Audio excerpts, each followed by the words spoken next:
Hello students and welcome to another session of my online biology classes called Biology Simplified। मैं हूं doctor Shyamala Shah और मेरी contact details आपको दिख रहे हैं स्क्रीन पर। हम स्टैंडर्ड 11 स्टेट टेक्स्ट बुक का सेल डिवीजन टॉपिक पढ़ रहे हैं अभी और ये उसका 4th पार्ट है वीडियो का। जो स्टूडेंट्स अभी अभी ज्वाइन किए हैं मेरे चैनल को लाइक शेयर एंड सब्सक्राइब कीजिए। आपको प्रीवियस सारे चैप्टर्स जो हैं आपको चैनल पर मिल जाएंगे। ओके, सब्सक्राइब करना मत भूलिएगा, शेयर कीजिए अपने फ्रेंड्स के बीच में। नोटिफिकेशन अगर आपको चाहिए है तो आप बेल आइकॉन दबा दीजिए। मैनी स्टूडेंट्स मुझे कॉल करके पूछते हैं कि मैं टीचिंग करती हूँ कि नहीं, तो यस, मैंने ऑनलाइन टीचिंग भी शुरू किया है। डाउट सॉल्विंग सेशंस है नीट के लिए, अगर आपको तैयारी करनी है शॉर्ट टाइम में, किसी भी स्टैंडर्ड का, किसी भी बोर्ड का, अगर बायोलॉजी से रिलेटेड आपको कोई भी सेशंस चाहिए तो प्लीज मुझे कांटेक्ट कीजिए ऑन जूम। मैंने सारे क्लासेस शुरू किए हुए हैं और बहुत ही नॉमिनल रेट्स पे है, so please do contact me for that. Okay, अभी हम फिलहाल वी हैड स्टार्टेड और we had completed with the cell division. तो माइटोसिस जो है, कैरियोकाइनेसिस साइटोकाइनेसिस दोनों हमने कंप्लीट किया है। तो सिग्निफिकेंस देख लेते हैं माइटोसिस का और फिर एक बार हम डायग्रामेटिकली भी समझ लेते हैं कि कैसे साइटोकाइनेसिस होता है प्लांट और एनिमल सेल में। ओके, सिग्निफिकेंस जो है मतलब इसका इंपॉर्टेंस क्या है ना। माइटोसिस तो हो जाता है, ठीक है, बट क्यों होता है? अब माइटोसिस जो है हमने पहले से ही बोला था कि ये एक इक्वेशनल डिवीजन है। ओके, इक्वेशनल डिवीजन का मैंने पहले भी आपको मतलब बताया था। इक्वेशनल मतलब द डिवीजन, जो आपका पेरेंटल सेल है वो डिवाइड होता है दो सेल्स में जिनको हम डॉटर सेल बोलते हैं, और पेरेंटल सेल का जो क्रोमोसोम है वो इक्वली डिस्ट्रीब्यूट होता है दोनों डॉटर सेल्स में। ओके, सो इक्वल डिस्ट्रीब्यूशन जिसमें नंबर ऑफ क्रोमोसोम्स भी सेम रहता है और क्रोमोसोमल स्ट्रक्चर भी सेम रहता है, उसमें कोई वेरिएशन नहीं होती है। करेक्ट है, ये बहुत इंपॉर्टेंट, बहुत क्रिटिकल चीज है कि वेरिएशन ना तो नंबर का ना तो टाइप का होता है। Okay, between parent and daughter cell. तो ये जो है इसको नाम हमने दे दिया है equational division. Okay, chromosome number बिल्कुल कांस्टेंट रहता है, राइट। तो अगर आपने पेरेंटल सेल में 12 क्रोमोसोम से शुरुआत की है तो आपके दोनों भी डॉटर सेल्स को 12-12 क्रोमोसोम्स इक्वली मिलेंगे, राइट। सो इसका इंपॉर्टेंस क्या है कि जब नया डॉटर सेल बनता है तो माइटोसिस वो प्रोसेस है जिससे ध्यान दिया जाता है कि क्रोमोसोम नंबर में या स्ट्रक्चर में कोई वेरिएशन ना हो। तो जितने भी डॉटर सेल्स हैं वो जेनेटिकली वही इंफॉर्मेशन कैरी करेंगे जो पेरेंटल सेल में था। करेक्ट है, तो ये बहुत बड़ा सिग्निफिकेंस है माइटोसिस का। सेकेंड थिंग, ये इंश्योर करता है या ये देखता है कि इक्वल डिवीजन हो नॉट ओनली न्यूक्लियर मटेरियल का, okay, but also cytoplasmic material का, दोनों डॉटर सेल्स के बीच में। ओके, क्वांटिटी के हिसाब से कि जितना ग्रामेज, जितना अमाउंट मिलना चाहिए, एंड क्वालिटी के हिसाब से भी कि कोई चेंजेस नहीं होनी चाहिए, कोई म्यूटेशन नहीं होना चाहिए, कोई डैमेज नहीं होनी चाहिए। ओके, अब ये क्यों इतना इंपॉर्टेंट है, राइट। अभी देखिए, हमने पहले भी देखा था कि जैसे हम सब जो हैं अपनी जिंदगी की शुरुआत एक सिंगल सेल से करते हैं, लेकिन बाद में हमारे में आ जाते हैं ना 100 ट्रिलियन सेल्स, अलग अलग इतने सारे डिफरेंट डिफरेंट तरीके के। तो कहीं ना कहीं डिवीजन होता होगा पहले सेल का। जो फर्स्ट सेल है वो पहले डिवाइड करके हमको हजारों और लाखों करोड़ों सेल्स देता है ना। तो जब वो डिवीजन होता है तभी, और जब सेल की क्वांटिटी, तादाद बढ़ती है, तो हमको ये भी ध्यान रखना चाहिए ना कि उसके अंदर कोई मेसअप ना हो, कोई मिस्टेक ना हो, जो डीएनए है वो सही तरीके से डिस्ट्रीब्यूट हो। तो माइटोसिस वो प्रोसेस है जो एक ऑर्गेनिज्म को ओके बढ़ने में, ग्रोथ में मदद करता है। अच्छा, बॉडी ग्रो हो गई, फिर स्टूडेंट्स बोलेंगे कि उसके बाद माइटोसिस की क्या जरूरत है? तो अभी जैसे बॉडी ग्रो होती है तो चीजें यूज भी तो होती है। आपके सेल्स पुराने होते हैं, मर जाते हैं, कभी कभी हमको डैमेज होता है, गिर जाते हैं तो कट होती है, वुंड होता है। आपने सोचा है कि नए स्किन के सेल्स कैसे आ जाते हैं? माइटोसिस से आते हैं। जो पुराने स्किन के सेल्स हैं वहां पे वो डिवाइड होते हैं, बहुत सारे नए स्किन सेल्स देते हैं, और आपका जहां पे भी आप गिर गए या आपका घुटना छिल गया या कुछ और हो गया, तो जो छिला हुआ हिस्सा है, बाजू के जो सेल्स हैं उनमें माइटोसिस होता है और एक नया स्किन का लेयर जो है वो बन जाता है। करेक्ट है, सो this is a very important process. ये ग्रोथ में, डेवलपमेंट में, वेयर एंड टेयर में ओके मदद करता है, सारी सारी चीजों के। करेक्ट है, तो सिग्निफिकेंस ऑफ माइटोसिस जो है, this is a very important thing. Okay, अब यहाँ पे नीचे है ना आपको डायग्राम्स जो हैं वो दिख रहे हैं, ऑलराइट। अब ये एक लाइव डायग्राम है, देखिए it's not a diagram actually, ये फोटोग्राफ है एक एनिमल सेल का, वो कैसे डिवाइड हो रहा है। तो जब भी हमने किया था तभी हमने देखा था ना, बीच में से आटे को आपने कैसे पुश कर दिया है एग्जैक्टली देखिए ये तो ये ऐसा सेल है ओके जिसमें न्यूक्लियस ऑलरेडी डिवाइड हो चुका है और साइटोप्लाज्म डिवीजन जो है वो चल रहा है। तो दिस इज द फरो या क्लीवेज फरो जिसको हम बोलते हैं, ये वर्ड आपको याद रखना है ना।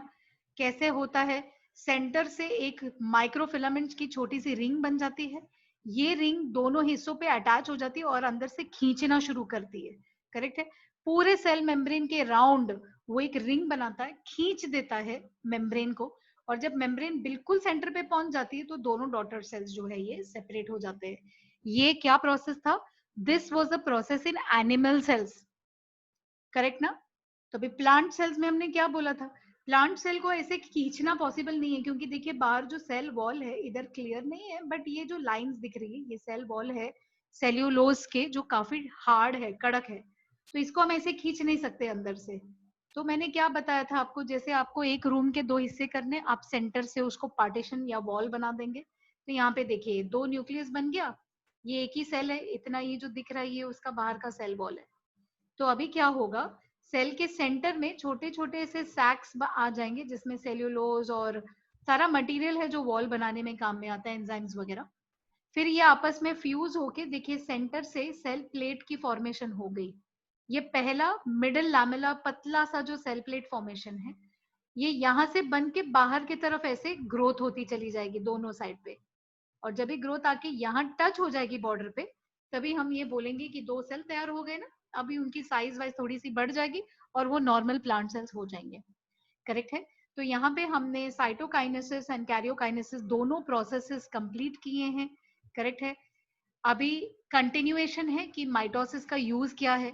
तो मैंने आपको बोला था एक तो ग्रोथ में यूज होता है, ये भी मैंने कहा था कि आपके कुछ कुछ सेल्स जो हैं पुराने होके मर जाएंगे, जैसे स्किन के सेल्स हो गए आपके, ओके, या आरबीसीज हो गए, है ना, पुराने होते हैं खत्म हो जाते हैं, नए कहाँ से आएंगे, नए माइटोसिस के द्वारा आते हैं, करेक्ट है। अब लोअर ऑर्गेनिजम्स हैं जैसे कि बैक्टीरिया है, कुछ फंजाई है, फिर प्लांट्स हैं, है ना। तो जब भी इनका हम प्रोपगेशन करते हैं, बढ़ाते हैं इनको, तो या तो हम सीड डाल के बढ़ा सकते हैं, या तो हम उनको एसेक्सुअल तरीके से वेजिटेटिव रिप्रोडक्शन के को यूज करके हम उनको बढ़ा सकते हैं।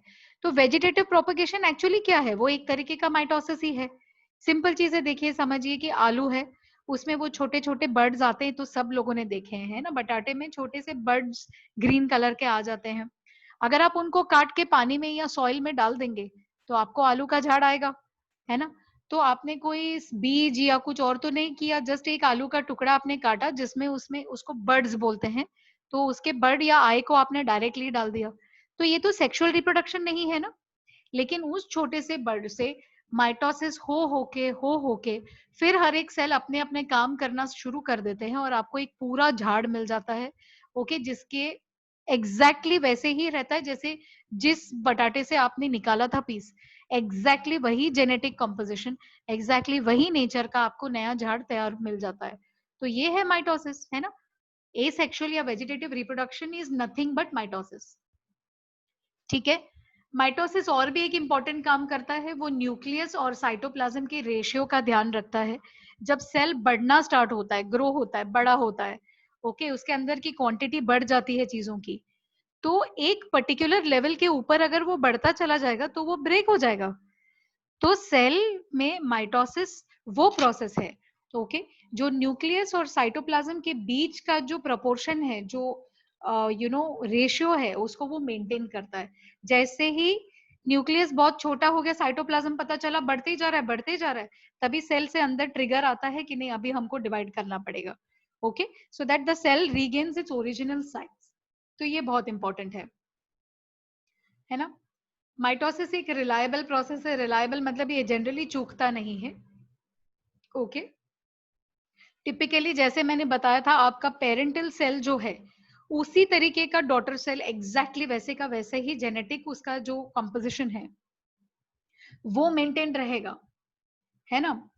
लेकिन इसका एक प्रॉब्लम ये भी है कि अगर वो एग्जैक्टली ओनली पेरेंट का कॉपी ही देता है तो नए तरीके का कोई भी जीव या नए तरीके का जो जीन है या वेरिएशन जिसको हम कहते हैं, वो वेरिएशन जो है ओनली माइटोटिक या एसेक्सुअल रिप्रोडक्शन से नहीं आ सकता है।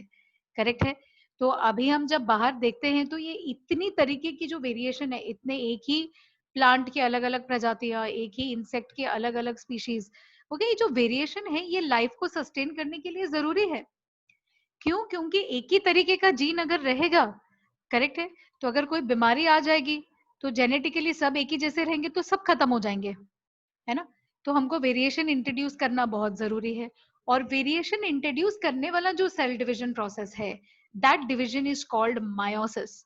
ओके, तो माइटोसिस जो है इसका एक इंपॉर्टेंस है कि ग्रोथ में मदद करता है। जहां पे आपको एक ही तरीके के बहुत सारे सेल्स चाहिए है, ओके, आपको वुंड हीलिंग है, कट है, ये सब चीजों में जहां इंपॉर्टेंस है वहां पे तो माइटोसिस का जगह कोई नहीं ले सकता। लेकिन जब रिप्रोडक्शन की बात आती है तभी हम ओनली एसेक्सुअल रिप्रोडक्शन या वेजिटेटिव रिप्रोडक्शन पे निर्भर होके नहीं रह सकते। हमें सेक्सुअल रिप्रोडक्शन के लिए, वेरिएशन के लिए मायोसिस की प्रोसेस की जरूरत है। करेक्ट है। सो ये बहुत एक इंपॉर्टेंट एस्पेक्ट है। करेक्ट है। अब सेल डेथ की जरा बात करते हैं। ऑलराइट, सो यहाँ पे माइटोसिस का जो सेक्शन है ये हम खत्म कर चुके हैं। ओके, अभी हम आगे थोड़ा सा बढ़ते हैं। तो सेल डेथ, करेक्ट। अभी जनरली हम क्या सोचते हैं कि जो बुरे सेल्स हैं, ओके, वही सेल्स मरते हैं, बाकी के जो अच्छे सेल्स हैं वो तो एनी टाइम जिंदा रहते हैं। करेक्ट है। कुछ कुछ चीजों में वो सही भी है। जैसे अगर फॉर एग्जाम्पल आप कोई इंजरी हो गई, आप केमिकल लैब में काम कर रहे हैं और जरा सा कुछ एसिड या कोई केमिकल वहां पे गिर गई, उधर के कुछ कुछ लोकल सेल्स को प्रॉब्लम हो गई, अगर वो पूरा हिस्सा मर गया तो क्या होगा? वो तो अच्छा नहीं होगा ना। पूरा हिस्सा अगर सडनली वहां पे मर जाएंगे तो क्या होगा? वो तो रॉन्ग हो जाएगा। वो प्रोसेस को हम बोलते हैं नेक्रोसिस। ओके, ये याद रखिए ये टर्म, कि शरीर के किसी भी हिस्से में जब भी सेल्स मरना शुरू होते हैं और बड़ी तादाद में पर्टिकुलर टिश्यू या पर्टिकुलर ऑर्गन के सेल्स मरना स्टार्ट हो जाते हैं, ओके, कंप्लीट डेथ, और उसमें वो नया सेल आता भी नहीं, तो उस तरीके के टिश्यू डेथ को हम बोलते हैं नेक्रोसिस, है ना। अब कुछ सेल्स लेकिन मरते हैं, ठीक है, ऐसे ही रैंडमली नहीं कि हाँ चलो आज इसको मार देते हैं, कल वो मर जाएगा, नॉट लाइक दैट। एक प्रोसेस है, एक रीजन है, ओके, और एक बहुत केयरफुली बॉडी उसको, ये टिश्यूज उसको कंट्रोल करता है कि कौन सा सेल किस तरीके से मरेगा। ऑलराइट, तो ये जो कंट्रोल्ड तरीका है, राइट, इसको हम, एक प्रोसेस का नाम होता है that is called an as apoptosis. ये देखिए, APOPTOSIS। ओके, एपोप्टोसिस एक प्रोसेस है जिससे आपका बॉडी, ओके, सर्टेन सेल्स के डेथ को कंट्रोल करता है। जब भी बॉडी चाहता है वो सिग्नल देता है, और पर्टिकुलरली सिर्फ वही सेल जो है वो मर जाएगा। साइड में जितने आजू बाजू के सेल्स है, हेल्दी सेल्स है, वो नहीं मरेंगे। Okay, so this is known as programmed cell death, या इसको बोलते हैं एपोप्टोसिस। फॉर एग्जाम्पल, ओके, अभी एम्ब्रियोनिक डेवलपमेंट के वक्त, ठीक है, एम्ब्रियो जब भी बेबी स्टमक में, वूम में होता है मदर के, उसके उंगलियां बनती हैं। करेक्ट है। अभी ये एक बहुत इंटरेस्टिंग चीज है, जब उंगलियां बनती हैं, आप नोटिस कीजिए एक्चुअली कैसे बनती है। पहले सारे सेल्स डिवाइड होते हैं, बहुत सारा सेल बन जाता है, ओके, फिर ऐसे बीच बीच में आपको गैपिंग करनी पड़ेगी ना, तब जाके उंगली होगी, नहीं तो सब एक ही साथ में फिक्स होके एक बड़ा, बस एक स्ट्रक्चर बन जाएगा। उंगलियों के बीच का जो स्पेस है, वो स्पेस कैसे बनता है?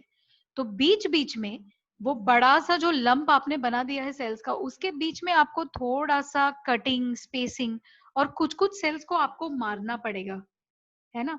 तब जाके एक पर्टिकुलर जो शेप है हाथों की और उंगलियों की, वो रेडी होती है। तो एम्ब्रियो में जब फिंगर बनता है तो एम्ब्रियो और फिंगर के बीच के जो कुछ सेल्स है वो मर जाते हैं, उनको मार दिया जाता है, ओके, बाय अ प्रोग्राम्ड प्रोसेस जिसका नाम हम देते हैं एपोप्टोसिस, सो दैट आपके फिंगर्स के बराबर से शेप हो सके। ओके, कहीं कहीं कुछ कुछ लोगों में आप शायद देखेंगे कि दो उंगलियों के बीच में एक जुड़ाव रहता है, वो कंप्लीटली सेपरेट नहीं होता है, वो एक डिजीज या जेनेटिक प्रॉब्लम है। ऐसे लोगों में ये प्रोसेस जो है एपोप्टोसिस वो नहीं होती है, तो सारे फिंगर जुड़ जाते हैं या एक दो फिंगर्स जुड़ जाते हैं, मछली के फिन्स के जैसे, है ना। तो वो सब जो है ये प्रॉब्लमेटिक हो सकता है। तो एपोप्टोसिस जो है ये एक ऐसा प्रोग्राम्ड सेल डेथ है जहां पे प्रोग्रामिंग के साथ सेल्यूलर सुसाइड तो नहीं बोल सकते, लेकिन it is a type of killing जहाँ पे कुछ सिग्नल्स होते हैं और कुछ सेल्स जो है ये मर जाते हैं। ओके, इनका मरना जरूरी है क्योंकि एपोप्टोसिस जो है ये पूरे ऑर्गेनिज्म के लिए बेनिफिशियल है, ये जरूरी है। ओके, फॉर एग्जाम्पल अगर आपका फिंगर्स, आपका टोज, आपके कान के बीच की जो जगह है, जो शेपिंग दी जाती है बॉडी की, टिश्यूज को जो सेपरेशन की जाती है, वहां पे एपोप्टोसिस का बहुत इंपॉर्टेंट रोल है ना, वरना शेप होएगा ही नहीं, बहुत बड़ा मास ऑफ सिर्फ सेल्स बन के हम रह जाएंगे। करेक्ट है। सेकेंड थिंग इज जब शरीर में कैंसर या कोई और ऑटो इम्यून डिजीजेस होती है तो वो टाइम पे जो कुछ सेल्स हैं वो चेंज होना शुरू करते हैं और उन चेंज सेल्स को बॉडी मारने की कोशिश करती है सो दैट वो दूसरी जगह पे जाके कैंसर को ना फैलाए। करेक्ट है। तो ऐसे कैंसरस और ऑटो इम्यून में भी कहीं कहीं पे कुछ जगह पे देखा गया है कि एपोप्टोसिस की प्रोसेस ओके ये हार्मफुल सेल्स को निकालने के लिए ट्राई करती है। ओके, कुछ कुछ जगह में वो सक्सीड होती है, कभी कभी बहुत अच्छे से हो नहीं पाता है, तब जाके कैंसर्स हो जाते हैं लोगों को। ओके, तो ये जो प्रोसेसेस है ये सब प्रेजेंट है बॉडी में, वो वर्क करते हैं या पर्टिकुलर रीजन की वजह से नहीं कर पाते हैं, उस चीज पे डिपेंड करता है कि कैंसर डेवलप होता है या नहीं। करेक्ट है। तो स्टूडेंट्स यहाँ पे हमने माइटोसिस कंप्लीट कर लिया है। मैं मायोसिस का जो है आपको इंट्रोडक्शन देकर okay then I will stop it, और हम जो प्रोसेस है प्रोसेस को हम नेक्स्ट सेशन में देखेंगे सो दैट वो एक फ्लो में स्टार्ट हो जाता है। राइट। मायोसिस ये नाम जो है ये दिया था जेबी फार्मर ने इन द ईयर 1905। ओके, ये सिर्फ रिप्रोडक्टिव सेल्स में होता है, ये आपको बिल्कुल केयरफुली ध्यान में देना है। वो सेल्स ओके जो कि बॉडी के सेक्सुअल पार्ट्स में या एनिमल के सेक्सुअल पार्ट्स में गैमीट बनाने का काम करता है, या तो मेल वाला गैमीट विच इज स्पर्म्स, या तो female gamete which is egg या ओव्यूल एज द केस में भी। आप प्लांट की सेल की बात कर लो या एनिमल सेल या फंगल सेल, जहां पे भी सेक्सुअली रिप्रोड्यूसिंग ऑर्गेनिज्म है ओके वहां पे सेक्सुअल सेल्स या रिप्रोडक्टिव सेल्स में ही सिर्फ और सिर्फ मायोसिस उधर होगा। बाकी उसके स्किन के सेल्स में ओके या नॉर्मल बॉडी के सोमैटिक सेल्स में मायोसिस जो है उसका होने का कोई रीजन नहीं है और वो नहीं होता। ठीक है। कब होता है मायोसिस? जब गैमेट फॉर्मेशन की बारी आती है, तो जब ऑर्गेनिज्म सेक्सुअली मेच्योर हो जाता है, गैमेटिक फॉर्मेशन शुरू होती है, वो टाइम पे मायोसिस बिगिंस। ओके, अब मायोसिस जो है ये माइटोसिस से कैसे डिफरेंट है? माइटोसिस एक इक्वेशनल डिवीजन है, मैंने पहले भी बताया है आपको, इसको आपको बिल्कुल दिमाग में डाल देना है कि same type of chromosomes, same number, okay, same type, no structural change अगर होता है वो माइटोसिस है। मायोसिस में क्या होगा? ओके, क्रोमोसोम नंबर पेरेंट में जितना है ओके डॉटर सेल में उसका हाफ नंबर ऑफ क्रोमोसोम्स होगा, रेड्यूस टू हाफ। ओके, तो हाफ नंबर क्रोमोसोम होगा, इसीलिए इसको हम रिडक्शनल डिवीजन बोलते हैं। माइटोसिस क्या था? इक्वेशनल डिवीजन था, है ना। मियोसिस क्या है? रिडक्शनल डिवीजन है। ओके, सेल्स जिसमें मियोसिस होता है इन सेल्स को हम बोलते हैं मियोसाइट्स। सो जो भी आपके रिप्रोडक्टिव सेल्स हैं इनको नाम दिया गया है मियोसाइट्स। ठीक है। मियोसिस का प्रोसेस एक ऐसा प्रोसेस है जो एक डिप्लॉयड मदर सेल से 4 हैप्लॉइड डॉटर सेल्स को तैयार करेगा। करेक्ट है। और मायोसिस जो है ये 2 मेजर सबटाइप्स से होती है। करेक्ट है, जिसको हम फर्स्ट डिवीजन बोलते हैं, पहला मायोटिक डिवीजन हेट्रोटाइपिक डिवीजन या मायोसिस 1, और सेकंड मायोटिक डिवीजन होमोटाइपिक डिवीजन या तो मायोसिस 2। सो मायोसिस की प्रोसेस ये 2 फेजेस में कंप्लीट होती है। ओके, ये बहुत थोड़ा बहुत डिफरेंट है। जो फर्स्ट फेज हम स्टडी करेंगे जो हेट्रोटोपिक डिवीजन है that is very different from mitosis. Okay, तो आपको उसको बिल्कुल ध्यान से स्टडी करना है। इट विल हेल्प अगर आपने साइड में थोड़े से नोट्स भी बना लिए तो बेटर होगा, क्योंकि इसके चेंजेस आपको बहुत केयरफुली स्टडी करने हैं। करेक्ट है। तो मैंने यहाँ पे आपको इंट्रोडक्शन दे दिया, माइटोसिस हमने कंप्लीट कर लिया है इस वीडियो में। तो अभी मैं यहाँ पे स्टॉप करती हूँ और नेक्स्ट सेशन में हम मियोसिस को डिटेल में देखना शुरू करेंगे। Okay, so students thank you, please subscribe करते जाइए। अब बहुत लोग मुझे कांटेक्ट करते हैं, मुझे थैंक यू बोलते हैं कमेंट्स के लिए, thank you very much. Okay, प्रोत्साहन करने के लिए प्लीज कंटिन्यू टू सब्सक्राइब और अपने सारे फ्रेंड्स में भी ये चैनल को ज्यादा से ज्यादा शेयर कीजिए। जैसे मैंने पहले भी बताया था मैं कॉन्टैक्ट क्लासेस भी करती हूँ, तो मुझे कॉन्टैक्ट कीजिए for anything doubt solving, NEET के लिए, टेक्स्ट बुक के लिए, किसी भी बोर्ड के किसी भी स्टैंडर्ड के बायोलॉजी के लिए आप मुझे कांटेक्ट कर सकते हैं। बड़े ही नॉमिनल चार्जेस हैं मेरे क्लासेस के, तो आप ज्वाइन कर सकते हैं तो कांटेक्ट कर सकते हैं। Thank you very much and keep studying.